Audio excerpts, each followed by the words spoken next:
Ahojte fanúšikovia televízie 213 a magazínu Stvorený pre šport.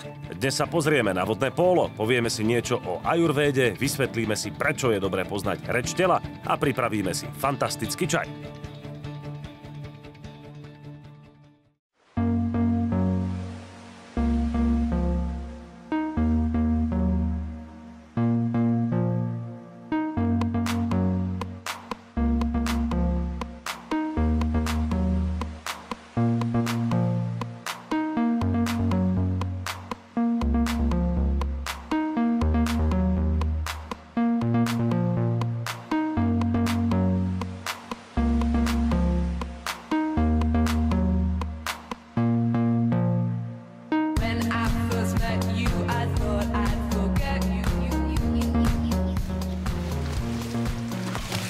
Vodné polo je fantastický šport.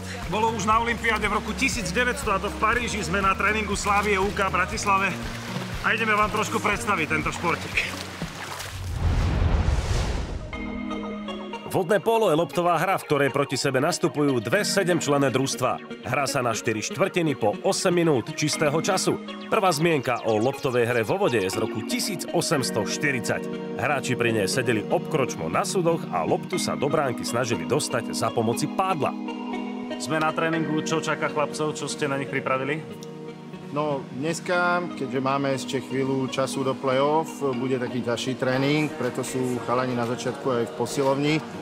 Majú v podstate taký poloindividuálny tréning, pretože každý potrebuje niečo iné. Potom vo vode samozrejme budú trošku ťažšie veci, spoločné. Musíme aj zaplávať, musíme robiť aj technické veci.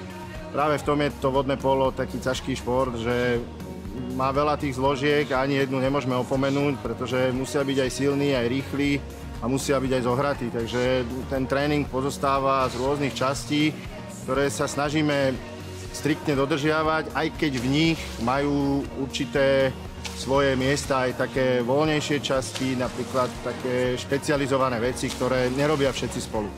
Je to hlavne teda o plávaní, samozrejme okrem lopty, takže máte aj špecializované plavecké tréningy? Samozrejme, týmto by som moc nesúhlasil, že je to hlavne o plávaní. Je to hlavne o takej tej vodnopolovej špeciálnej príprave, čo pozostáva samozrejme z plávania, ako to bežná verejnosť tak vníma. Avšak polovica z toho plávania je takéto vodnopolové plávanie, čo je hlavne o tých nohách, o tom udržaní sa na tej hladine, o tej správnej polohe tela na tej vode, aby čo najmenej míňali energie a dokázali naopak čo najviac unavovať toho súpera. Čiže čím sa držia vyššie, tým sa im ľahšie hrá a tomu súperovi sa ťažšie bráni, respektíve útočí proti ním potom. Prvá zmienka o vodnom póle v Bratislave je z roku 1922, kedy sa odohrávali prvé oficiálne stretnutia vodnopólovej ligy v Československu. Slovenské alebo československé vodné pólo slávilo v minulosti veľké úspechy, teraz tie pozície samozrejme trošku ustúpili. V akom stave je momentálne naše pólo, ligové? Samozrejme, nie je to ako to bývalo. Ako v celom slovenskom športe je to naozaj otázka peňazí, pretože ľudia sú naozaj, máme kopec fanatikov, máme kopec ľudí, ktorí sa tomu venujú celým srdcom, celou dušou, dávajú do toho naozaj všetko. Tie pozície naozaj v tom svetovom pole sme uvoľnili Nemcom, Rumunom a podobným tímom, avšak stále si myslím, že tie kluby, ktoré sú na Slovensku, myslím tým Košice, Nováky, Bratislava, stále dokážu vychovať kvalitných hráčov, ktorých používajú aj v dobrých ligách, aj v dobrých kluboch. Stále máme kopec hráčov, ktorí hrajú naozaj profesionálne pólo v zahraničných top ligách. Je to naozaj ťažký a tvrdý šport, kde potrebujete parádnu kondičku.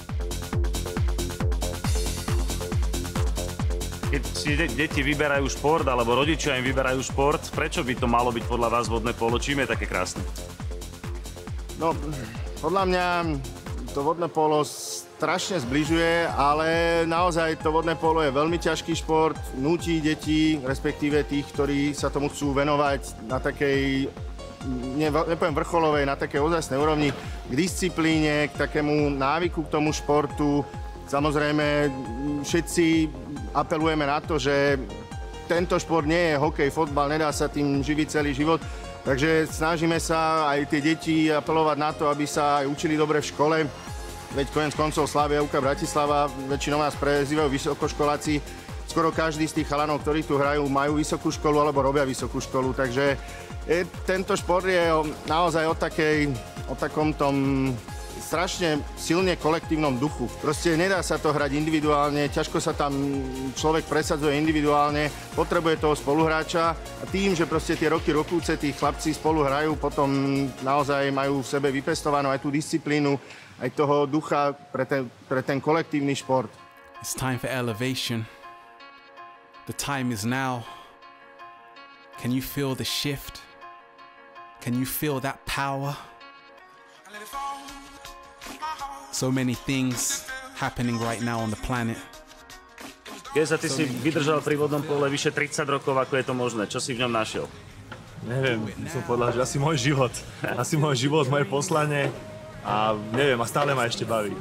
Veľké úspechy, bol si aj na olympiáde. Aké je to byť vrcholový vodnopolista? Tak je to veľmi fajn, človek zažije vlastne ten profesionálny okruh toho celého športu, to celé dianie, takže je to dosť také motivujúce a človeka to posunie na nejaký určitý level v podstate a z toho niečo sa snaží ťažiť a potom samozrejme to posúvať ďalej. Vodné polo fyzicky ohromne náročný šport, keď sa na to pozeráme v televízii, ľudia si nevedia predstaviť, čo všetko to obnáša, neustále plávať hore dole ten bazén.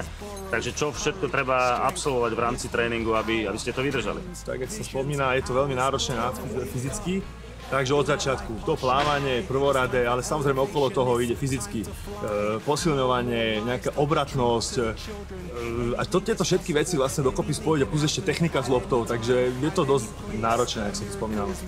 Viete, koľko váži vodnopólová lopta? Je to 450 gramov. V ktorej funkcii si ty najlepší, alebo čomu sa ty venuješ, na aké pozície hráš? Tak celkovo, ja som bol viac menej väčšinou tak obranca a samozrejme potom už časom, kde trebalo, sa človek posúval. Ale je to tak rozdelené, že sú útočníci, hlavne centri a obrancov. Ja som patril skôr do tej obrany.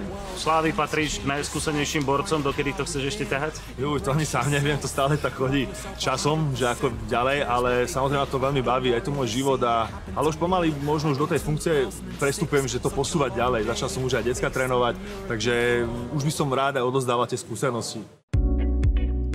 There's two ways to live. You can be stressed or you can relax. You can go crazy or take a moment to see what's just happened. The choice is yours. Sme na tréningu. Tešíš sa ešte na tréningy po tých rokoch? Ale tak určite asi už v podstate neviem bez toho predstaviť nejaké fungovanie. Človek to robí od malička, takže je to taká súčasť života, v podstate aj hobby, takže určite áno.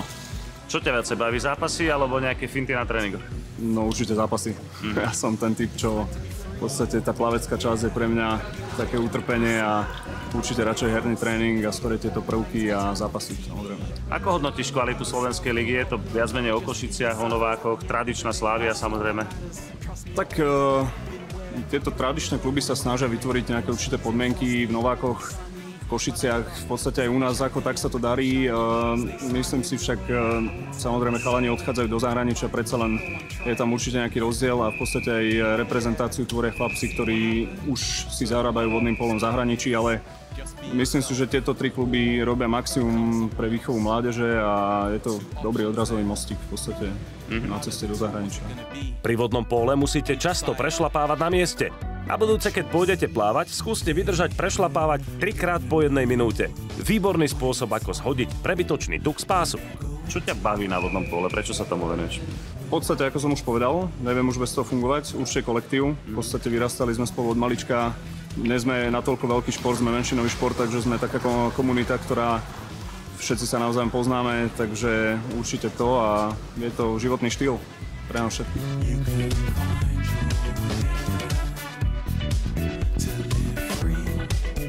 Čo je najťažšie na vodnom pole?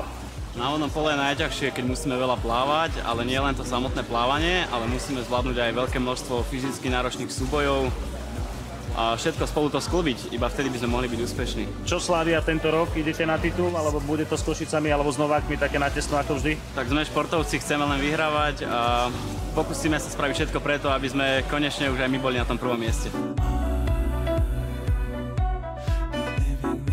Mišo, ty už si pri vodnom pole naozaj množstvo rokov, hral si v reprezentácii, takže čo je ten moment pre teba, že ťa stále baví? Je to pravda, hral som dlhé roky, 10 rokov v reprezentácii aj v zahraničí, takže zažil som si svoje. A je to taký vlastne už, by som povedal, zvyk, aj by som povedal, že povinnosť, ale taký zvyk, ktorý ma pri tom drží a mám tu partiu chalanov, ktorí si ma stále naplňajú. Je to taká trošku zmena z pracovného života, keď som úplne normálny, ako všetci ľudia, ktorí skončia strednú, prípadne vysokú školu a začnú pracovať, takže ja som do toho došiel až teraz. Je to také spestrenie môjho bežného dňa, keď sa mi podarí 2-3 krát do týždňa dosť na tréning, prípadne v robote si trošku zatrénovať, tak je to určite veľmi príjemné a chcel by som to takto robiť čo najdlhšie, ak mi to čas povolí a samozrejme moje povinnosti. Nikdy som nevedel, na čo sú tie žlté umelé veci. Úplná bomba. Musí to byť vášeň, lebo nie je to finančne tak atraktívny šport, ako je hokej, futbal a dokáže sa zabezpečiť na celý život, ale jednoducho je to tak pekný šport, že si pri ňom ostal. Určite áno, no, ten šport je z tých kolektívnych športov najmenej cenený. Ďaleko vyššie sú hádzanári, volejbalisti, basketbalisti, takže my sme niekde na chvoste. A jak hovoríš, dá sa si sa zabezpečiť na také krátke obdobie, kde si človek môže kúpiť tie základné veci, byť auto, ale ďalej musí rozmýšľať normálne v takej kariére profesionálne, čo sa týka nejakého zamestnania. Takže môže nájsť priateľstva, krásne zážitky, ale zamestnanie musí mať normálne trvalé.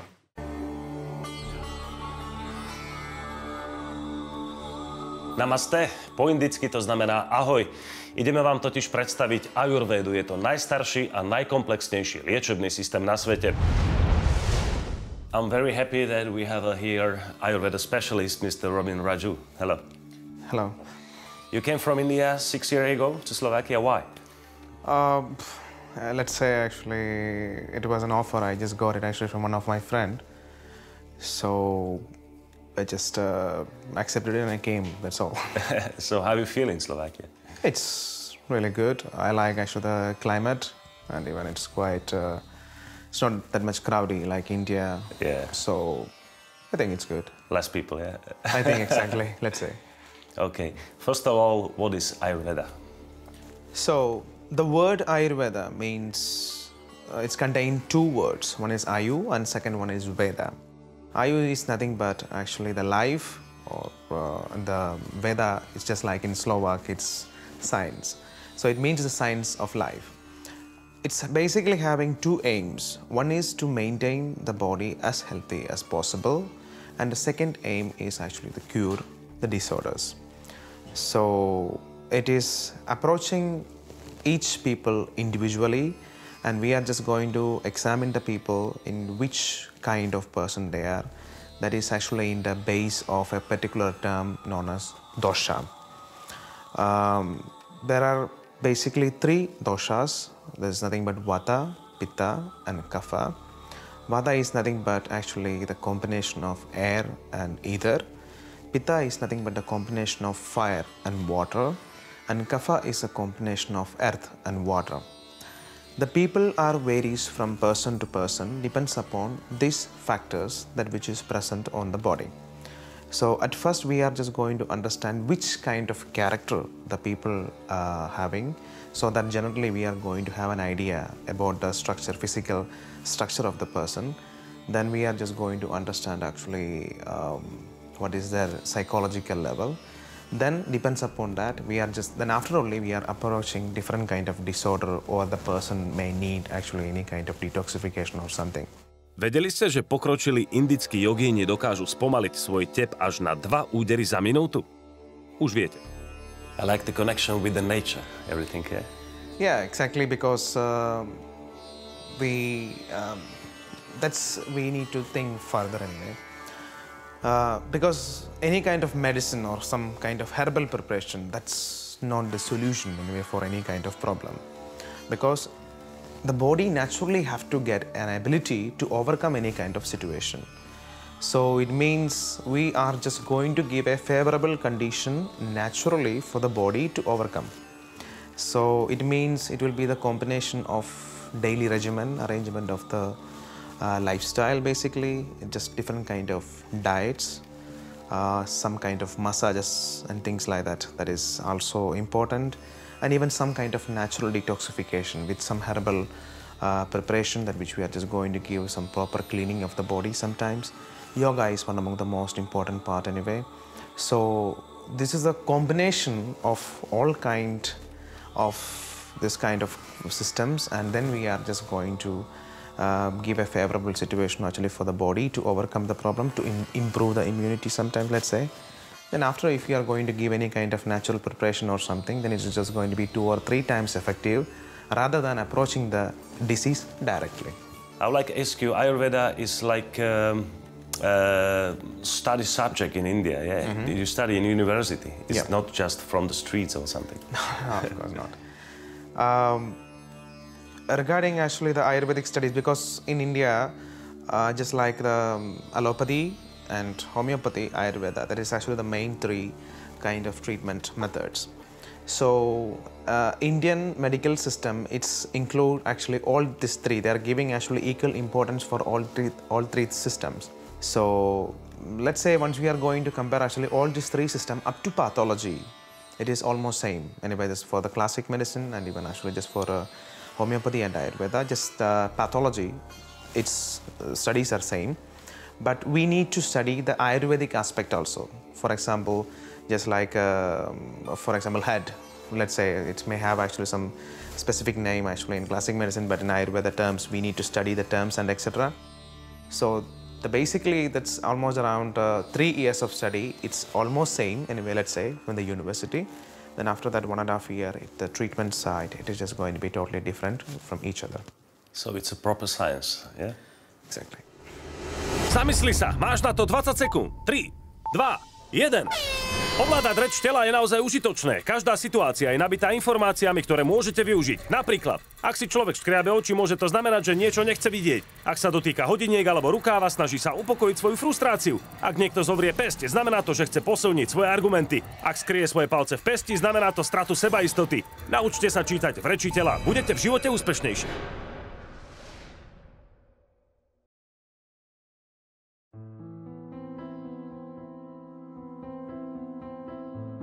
Ako je to s rečou tela, o tom nám viac povie športový psychológ pán Tomáš Gurský. Dobrý deň. Dobrý deň. Táto téma ma zaujala, lebo reč tela nie je len úzko spojená so športovým životom, ale aj klasickým normálnym životom. Takže kde začať? Neviem, ja asi začnem športom, pretože v športe sa stále nejakým spôsobom prejavujete navonok a váš súper vás odhaduje na základe toho, ako vás vidí vo vašich gestách, vo vašom pohľade a vo všetkých týchto zložkách, ktoré patria do neverbálnej komunikácie, inými slovami do reči tela. Je zaujímavé sledovať rozličné reči tela pri iných národoch. Rôzne kultúry majú rozličné návyky a prejavy. Objavujete iný pohľad na svet, aby ste tak doplnili ten svoj. Čo dokážeme všetko odčítať z reči tela človeka, jeho fungovaní vo svete? Tak je niekoľko takých zložiek reči tela. To je mimika, to znamená, čo sa deje v tvári, a aký výraz máme v tvári. Potom je to gestika, ako pracujeme s rukami počas komunikácie. Ďalší fenomén je kinezika, to ako sa pohybujeme počas komunikácie. A potom je tam teritorialita, že akým spôsobom zaujímame priestor, v ktorom komunikuje človek. Ďalší je proximita, ako sme blízko. Ináč sa bude komunikovať, keď sme 1,5 metra od seba, alebo keď sme 5 metrov od seba. Tá diskrétna zóna je v tomto smere hodne dôležitá. A potom je to haptika, to znamená určité veci týkajúce sa dotykov. Podanie ruky, potlapkanie a podobne. Má vyzerať, alebo je nejaký model, ako by tá reč tela mala vyzerať, aby sme vzbudzovali možno prirodzený rešpekt a kráčali za úspechom? Myslíte v športe? Alebo... V športe. No v športe sú niektoré športy, ako je napríklad tenis, kde súperi dosť veľa odčítajú z toho, ako sa ten súper správa. Takže keď vešia hlavu, keď sa mu spomaluje chôdza, keď sa míňajú, áno, má taký neprítomný nejaký pohľad, no tak pre supera je to signál, že ho už má tak trochu na lopate.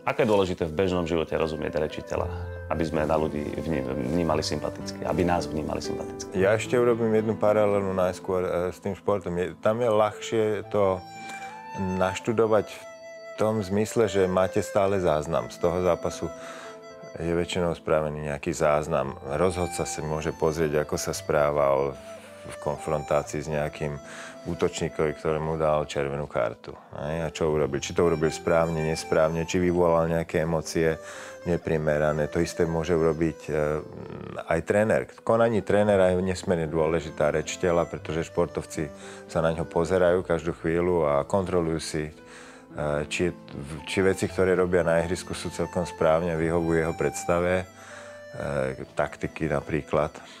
No a ukázalo sa, že im uletia nervy a oni nie sú schopní mať tu seba kontrolu. Ale tou spätnou analýzou na to môžu prísť a môžu na sebe pracovať. No ja si myslím, že takto by mali pracovať aj napríklad ľudia v biznise, keď sú front office, keď sú s klientami. Áno, no nemalo by na nich byť vidieť, že riešia nejaké problémy doma v privátnej sfére. Mali by sa spraviť profesionálne. No ale každý máme iný temperament a každý máme iný temperament. Tým sa to trochu komplikuje, že nemôžeme byť...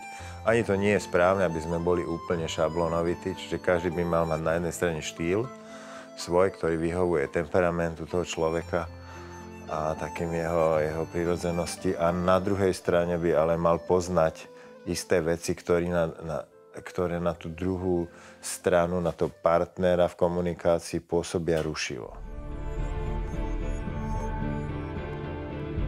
Videli ste film Fontána? Režisér Darren Aronofsky vytvoril transcendentálne dielo o živote a smrti, osvietení a nekonečnosti. Epická cesta muža, ktorý naprieč rozličnými časovými obdobiami pátra po strome života. Nádherná hudba Clinta Mansella vás dostane do meditatívneho stavu a vy sa necháte unášať vesmírom.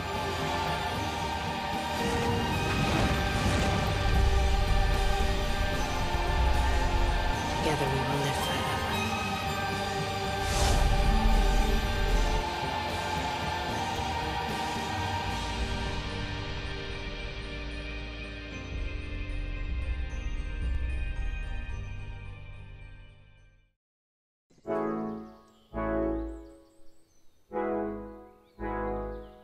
Lev Nikolajevič Tolstoj kedysi povedal: čaj zo mňa uvoľňuje nápady, ktoré driemu hlboko v mojej duši.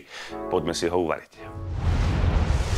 Sme v čajovni, ktorú prevádzkuje Jožko Zajac. Jožko, ahoj. Ahoj. Ty si špecialista na čaje. Ako si sa k tomu dostal? Tak je to koníček, ktorý mám už, dá sa povedať, od detstva. V detstve u starej mamy sme zvykli zbierať nejaké bylinky a postupne, ak som prišiel na vysokú školu do Bratislavy, tak som sa stretol s tým pravým čajom a stal sa z toho koníček na celý život. A dokonca aj práca. Aj práca, hej. Ale keď je práca koníčkom, tak to ide jednoducho. Čo pre teba znamená rituál pitia čaju? Čaj ako taký je podľa mňa symbol života. Je to niečo, čo človeka nabudí, je to niečo, čo pomôže človeku rozmýšľať, možno uvoľňovať svoje myšlienky alebo také tie skryté nápady. Takže pre mňa čaj je o tomto. Hľadať spomienky a hľadať nápady. Čaj vzniká spracovaním listov čajovníka. Z botanického hľadiska je čajovník, latinsky Camellia sinensis, stále zelený krík, dorastajúci v prírode do výšky 5 až 15 metrov, výnimočne až okolo 30 metrov. Na plantážach sú kríky udržiavané do výšky okolo 1 metra. Prezraď mi ešte tvoj najobľúbenejší, ak sa to dá. Je to veľmi ťažké, lebo je to jak s vínom, že každý rok môže byť to počasie, dajme tomu v niektorom regióne lepšie, to znamená, že niekde bude ten čaj lepší, niekde trošku priemernejší, ak by som to mohol tak nazvať.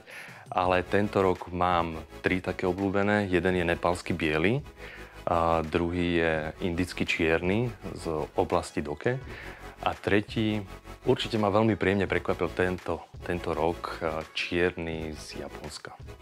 Teda bol to minuloročný zber, ale dostal sa ku mne, tak nejak cez známych a cez priateľov. Športovci, či už pred výkonom alebo po výkone, čaj vyhľadávajú, takže poďme si nejaký pripraviť, aký to bude. Takže, keďže je to o športe, takže naozaj hľadáme niečo, čo bude mať rýchly efekt, takže myslím si, že v tomto prípade najlepšia voľba je matcha. Je to zelený japonský práškový čaj. Je to mletý čaj a veľmi dôležité pri tomto čaji je to, že ten čaj sa pred zberom tieni. To znamená, tie kríčky, čajová plantáž sa zatieni, väčšinou sú to trstinové rohože, na ktorej je rýžová slama a vlastne zabráni sa prístupu svetlu k tým čajovým kríčkom. To znamená, že čajový krík je v podstate pod nejakým tým stresom a potrebuje produkovať viacero látok, ktoré potrebuje k rastu a dobehnúť ako keby tú fotosyntézu. A vďaka tomu má účinky, ako dajme tomu nejaký, ako žiadny iný čaj. A tento čaj sa zvykne mlieť na kamenných žulových kameňoch, to znamená, dochádza tam k pomalému mletiu, takže neznehodnotia sa tie zdraviu prospešné látky. A vďaka tomu, že je to prášok, tak keď to človek vypije, tak spotrebuje všetky tie látky, ktoré sa v tom nachádzajú. Čiže nie len vo vode rozpustnej, ako keď si zalievame nejaký čaj, ale treba aj v tukoch rozpustnej a tak ďalej, ktoré vlastne telo by pri tom klasickom čaji nevedelo upotrebiť. Takže z tohto hľadiska je tá máča veľmi zaujímavá. Čiže energetický nápoj ako remeň, hej? Energetický nápoj ako remeň, mám kamaráta, ktorý beha maratóny a zvykne si robiť vždy so sebou nejaký banánový šejk, do toho šupne máču a hovorí, že to je nakopávať, jak má byť. A na prírodnej báze. A na prírodnej báze, presne tak. Poďme na to. Takže ideme si pripraviť čaj matcha. Tá príprava je úplne jednoduchá, v podstate nezabere takmer žiaden čas, takže keď je niekto uponáhlaný, tak toto je najlepšia voľba. Takže čo k príprave potrebujeme? Potrebujeme samozrejme matchu. Matcha je zelený práškový japonský čaj. Potrebujeme sitko, ktorým preosejeme túto matchu, aby nám nevznikli v čaji hrúdky. Naberačku na matchu, metličku na matchu a samozrejme misku, v ktorej budeme čaj pripravovať. Takže postup je relatívne jednoduchý.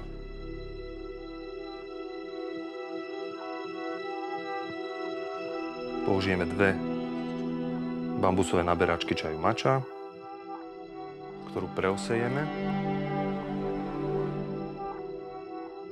Keď ju máme preosiatú, čaj zalejeme zhruba 80 ml vody. Voda by mala byť ochladená na 80 stupňov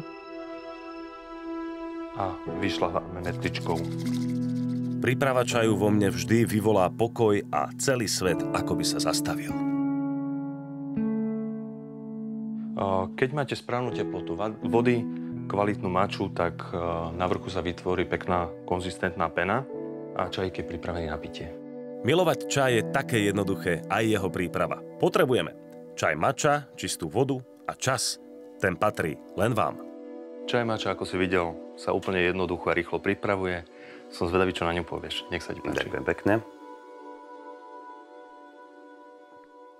Veľmi silný, veľmi výrazná chuť. Píšte, komentujte, nájdete nás samozrejme na Facebooku. Dajte si čajík, či už pred športom alebo po športe. Ste stvorení pre šport.